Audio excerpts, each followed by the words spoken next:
आज का हमारा टॉपिक स्फेरिकल मिरर है, जो क्लास 10th के साइंस में 10th चैप्टर रिफ्लेक्शन और रिफ्रैक्शंस के अंतर्गत दिया हुआ है। तो हम यहाँ स्फेरिकल मिरर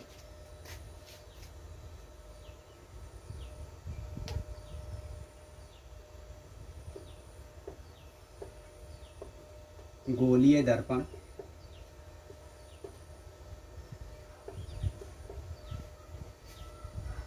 इसको जानने से पहले हम मिरर के विषय में जान लें। हम देख रहे हैं मिरर में प्रत्येक दिन हम अपना प्रतिबिंब भी देखते हैं, जो कि वो रिफ्लेक्शन पर ही कार्य करता है। ये मिरर कैसे बनता है? ये ग्लास के टुकड़े पर जो है, जो जिसके आर पार देखा जा सकता है, ऐसा ग्लास होता है, जिसके एक सरफेस पर जो है वो सिल्वर नाइट्रेट की पॉलिश करने के बाद जो है उस पर लेड ऑक्साइड की पॉलिश कर दिया जाता है और वो मिरर बनकर तैयार हो जाता है। और जो दूसरा सरफेस इसका होता है वो रिफ्लेक्टिंग सरफेस के बाद बिहेव करना शुरू कर देता है और उसमें हमारे अक्स या प्रतिबिंब दिखाई देने लगता है। तो हम स्फेरिकल मिरर की बात करते हैं। यहाँ पे स्फेरिकल मतलब जो गोल हो, जो मुड़ा हो, कर्व हो। तो स्फेरिकल मिरर जो है वो एक ऐसे गोलीय स्फेरिकल ट्रांसपेरेंट ग्लास का पार्ट होता है,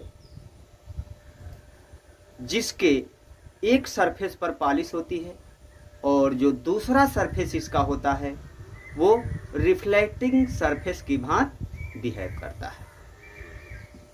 तो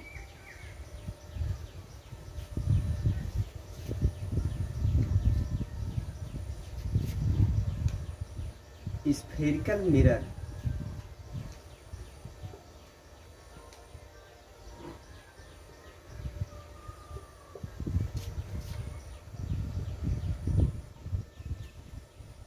is that part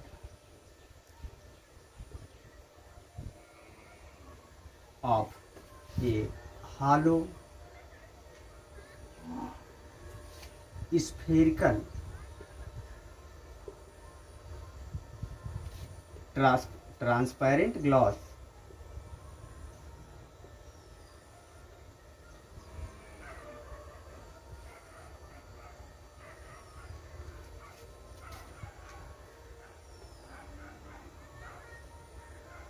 of which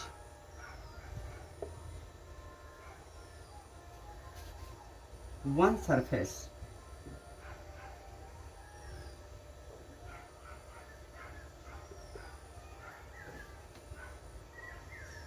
is polished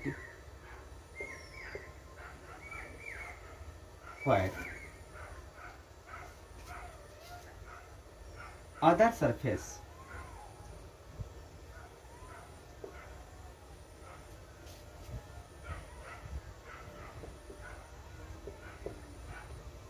work like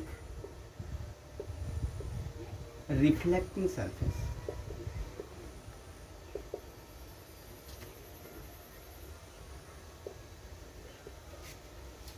तो यहाँ पर इसमें भी है, जो एक सरफेस होता है उस पर जो है सिल्वर नाइट्रेट की पॉलिश करने के बाद जो है मर्क्यूरिक ऑक्साइड या लेड ऑक्साइड की पॉलिश करने के बाद जो है वो स्फेरिकल मिरर बन जाता है। बात करते हैं इसके आगे कि ये स्फेरिकल मिरर जो होता है वो कितने प्रकार का होता है।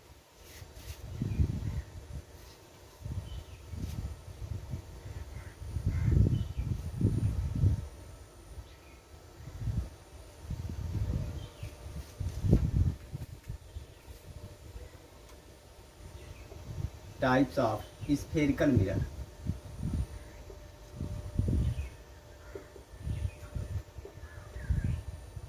तो ये बेसिकली दो प्रकार का होता है।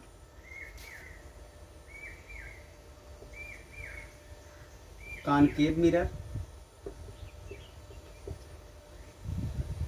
और नंबर 2 कॉन्वेक्स मिरर। ये दो प्रकार के मिरर होते हैं। अब इसमें हम डिफरेंस कैसे करेंगे? जैसे मान लेते हैं कि ये एक स्फेरिकल पार्ट ग्लास है, इसमें से ये टुकड़ा काट करके इसका दोनों साइड से निकाल लिया गया है। तो ये देख रहे हैं हम ऐसे है। तो हम यहाँ पर यदि इसके इस भाग में पॉलिश करते हैं, जो उभरा हुआ तल है इसके पॉलिश कर देते हैं यहाँ पर जो,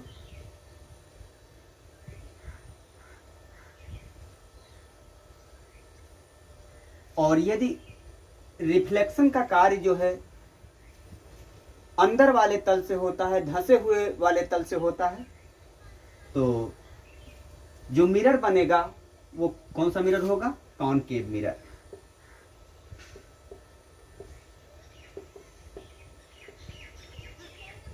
इस प्रकार से यदि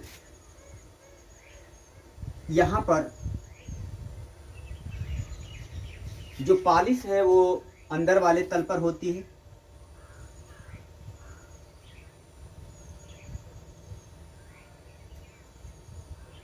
तो जो उभरा हुआ तल है वो रिफ्लेक्टिंग सरफेस के भांति बिहेव करेगा। ये रिफ्लेक्टिंग सरफेस होगा।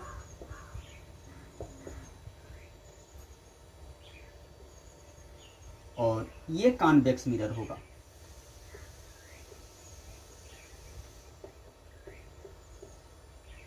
ये पॉलिश तल है।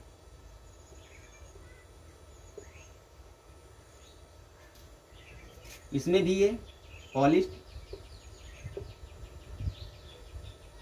और ये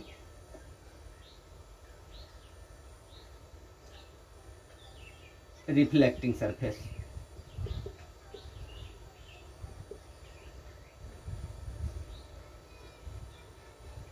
यहाँ तो अब हम यहाँ पर इसके जो कॉनकेव मिरर है, जो कॉन्वेक्स मिरर है, हम इसकी पहचान करना जान गए कि जो कॉन्वेक्स मिरर होता है उसमें जो रिफ्लेक्टिंग सरफेस होता है, जो उभरा हुआ जो सरफेस होता है उससे होता है, जबकि जो कॉनकेव मिरर होता है उसमें जो रिफ्लेक्टिंग सरफेस होता है वो धंसे हुए सरफेस से होता है, जो अंदर का सरफेस होता है उससे होता है।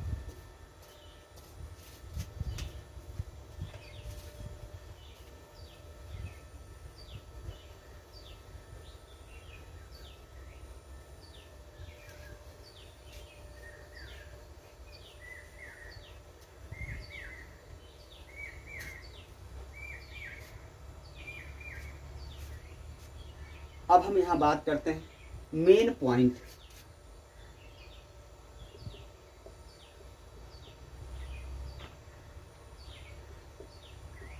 Of spherical mirror.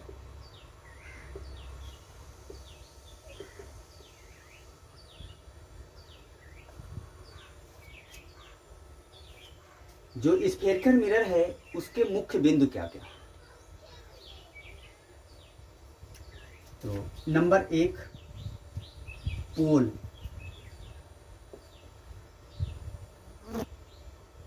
Number 2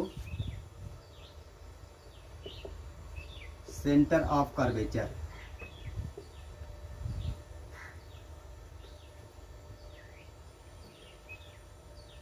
number 3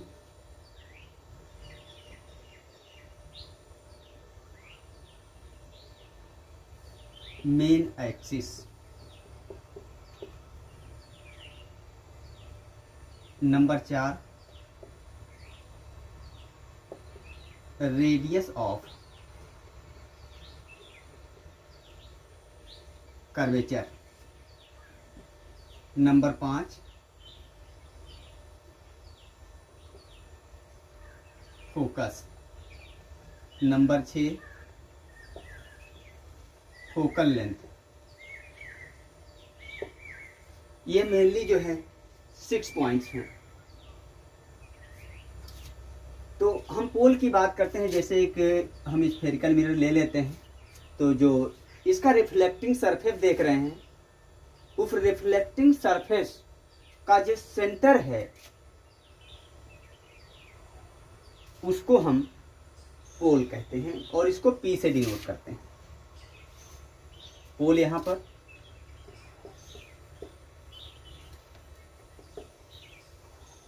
it is centre of reflecting surface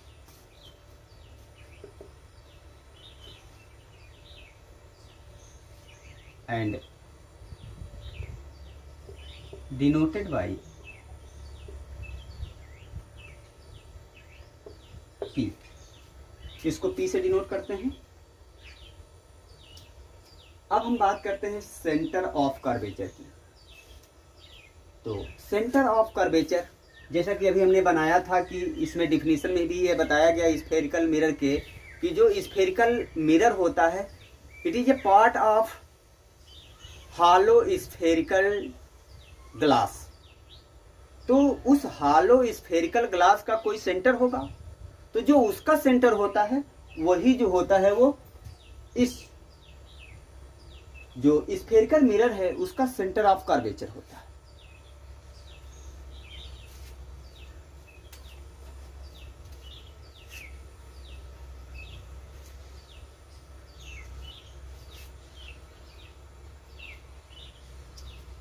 centre of curvature.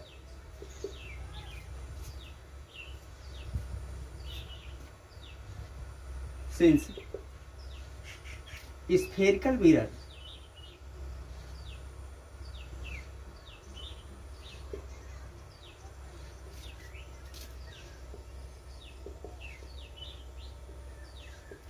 is a part of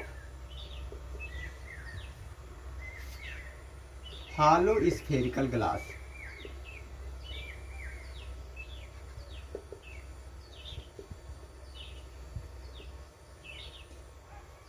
therefore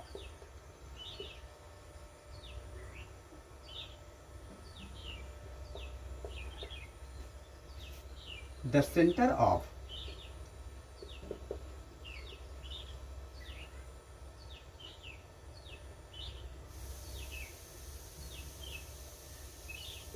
hollow spherical glass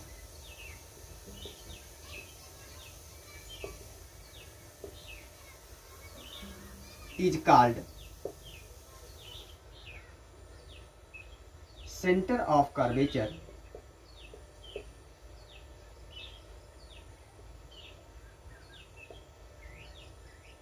of spherical mirror।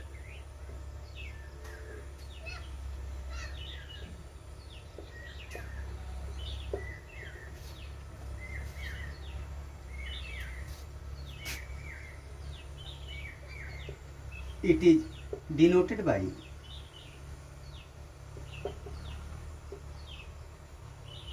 C। इसको C के द्वारा रिप्रेजेंट किया जाता है। इस प्रकार से जो खोखला गोला होता है जिसका जो ये स्फेरिकल मिरर उसका पार्ट होता है, उस खोखले गोले के सेंटर को जो है स्फेरिकल मिरर का जो है सेंटर ऑफ कर्वेचर कहते हैं।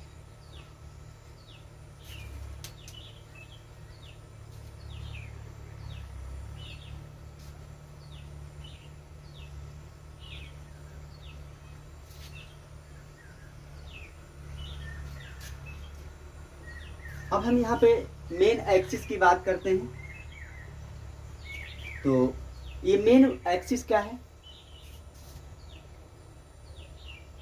The straight line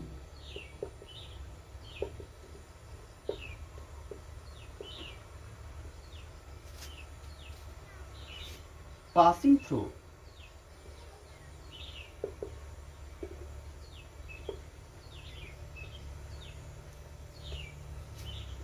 pole and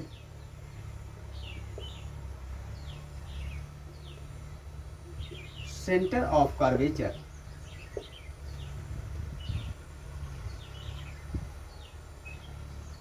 of spherical mirror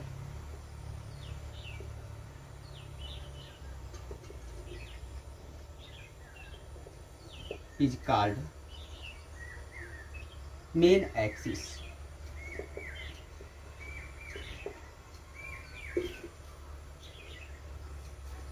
तो इसको हम फिगर के रूप में इसको देख सकते हैं, जैसे कि ये स्फेरिकल मिरर है और ये यदि इसका पोल है तो यहाँ पर ये P है और यदि सेंटर ऑफ कर्वेचर इसका ये है C, तो P और C से होकर जाने वाली जो ज्वाइनिंग लाइन है उसको हम प्रिंसिपल एक्सिस कहते हैं। ये मेन एक्सिस है।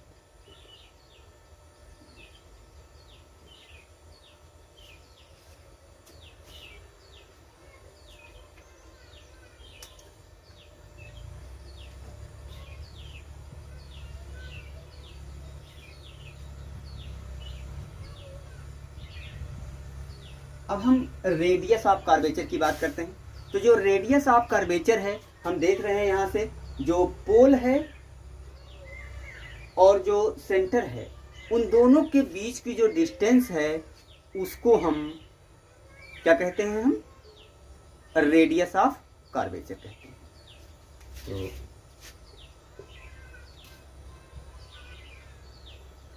The distance between pole and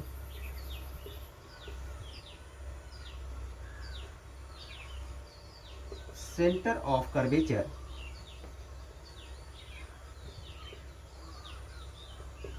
is called radius of curvature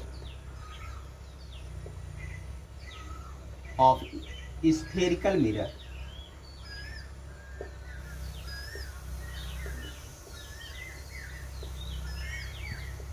It is represented by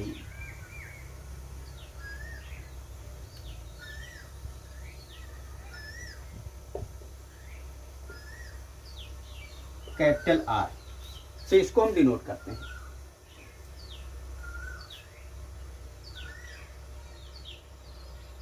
तो हम अगले टॉपिक पे इसके चलते हैं, फोकस पर।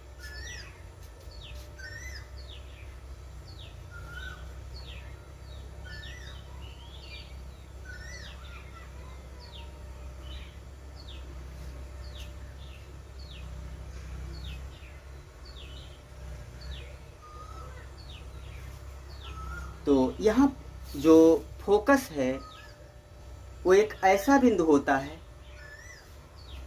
जिसमें इसके स्फेरिकल मिरर के मुख्य अक्ष के समांतर चलने वाली किरणें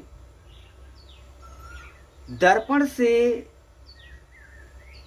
रिफ्लेक्ट होने के बाद जिस बिंदु से ये होकर जाती हैं अथवा जिस बिंदु से होकर आती हुई प्रतीत होती हैं, उस बिंदु को क्या कहते हैं? हम स्फेरिकल मिरर का फोकस कहते हैं।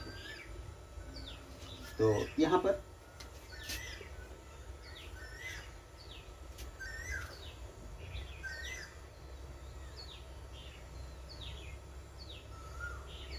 इट इज ये that point of spherical mirror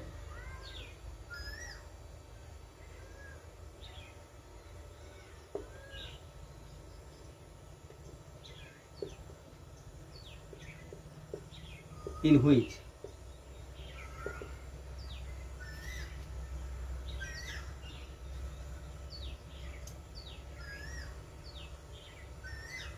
line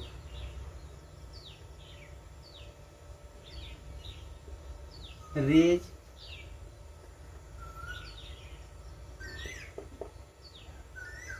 goes along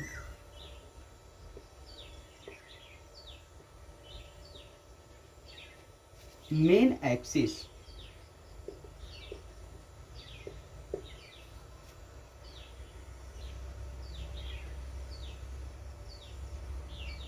and after reflecting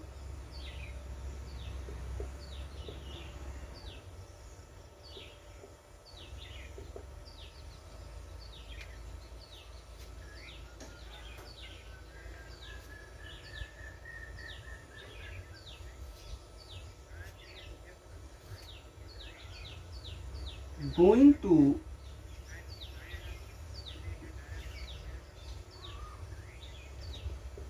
that point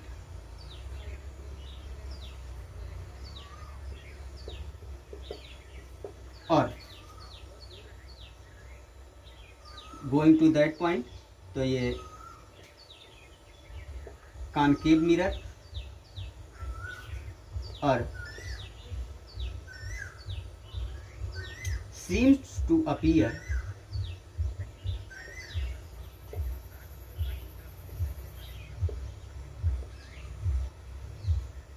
from that point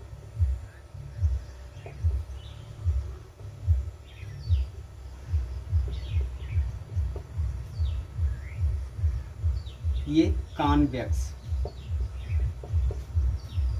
तो जिस बिंदु से होकर जाती हैं कॉन्वेक्स मिरर, कॉनकेव मिरर में जो है ये जिस बिंदु से होकर जाती हैं अथवा जो कॉन्वेक्स मिरर होता है उसमें से आती हुई प्रतीत होती हैं। तो इसको फिगर के द्वारा हम समझने की कोशिश करते हैं।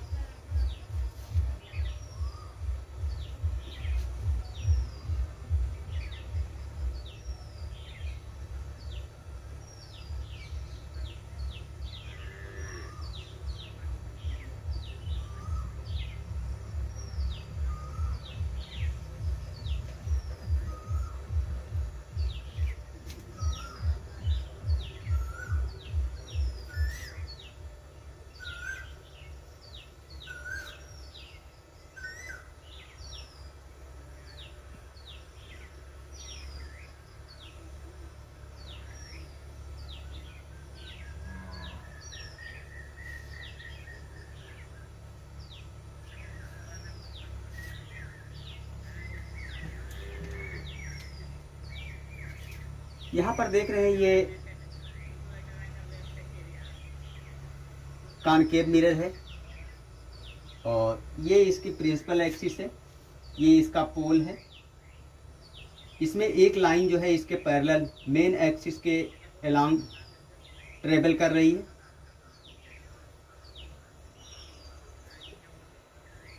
जो रिफ्लेक्ट होने के बाद एक पॉइंट से होकर के जाती है और इस पॉइंट को हम कहते हैं फोकस।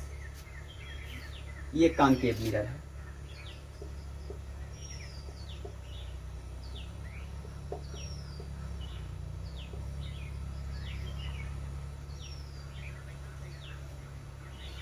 यहीं पर हम यदि हम एक दूसरा कॉन्वेक्स मिरर ले रहे हैं और ये इसका पोल है और इसमें जो है एक रे पैरेलल जो है मेन एक्सिस के पैरेलल ट्रेवल करती है और ये उससे रिफ्लेक्ट होती है। ऐसे जो पीछे बढ़ाने पर जो है एक बिंदु से होकर के जाती है, ये निकलती हुई प्रतीत होती है प्रिंसिपल एक्सिस से। तो जो रिफ्लेक्टिंग रे है उसको पीछे बढ़ाने पर जो मेन एक्सिस से जिस पॉइंट पे मिलती है वो जो होता है वो कॉन्वेक्स मिरर का जो है फोकस होता है। ये इंसिडेंट रे है,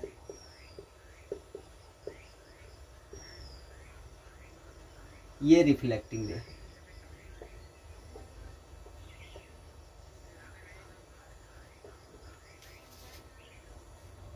यहाँ पर ये रिफ्लेक्टिंग रे है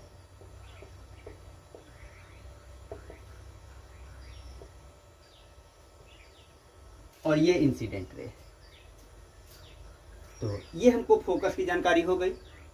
इसमें देख रहे हैं कि जैसे इसी पॉइंट से जो है ये रे निकल रही है बाहर की ओर, जबकि इसमें जो है इस पॉइंट से होकर जा रही है। तो दोनों में डिफरेंस है। अब हम बात करते हैं फोकल लेंथ की। तो फोकल लेंथ जो डिस्टेंस है वो पोल और फोकस के बीच की जो डिस्टेंस है उसको हम फोकल लेंथ कहते हैं।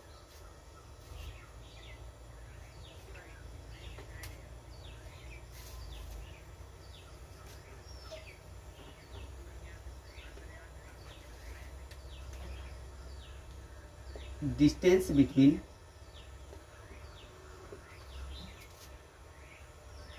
पोल and focus is called focal length of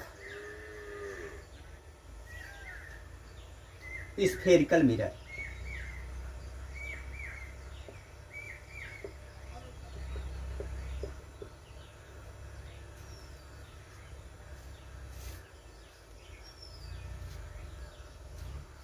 तो इस प्रकार से जो है ये टॉपिक जो है कंप्लीट हो गया, और जो साइन कन्वेंशन एंड जो इमेज फॉर्मेशन है, हम इसके अगली वीडियो में इसका डिस्कशन करेंगे।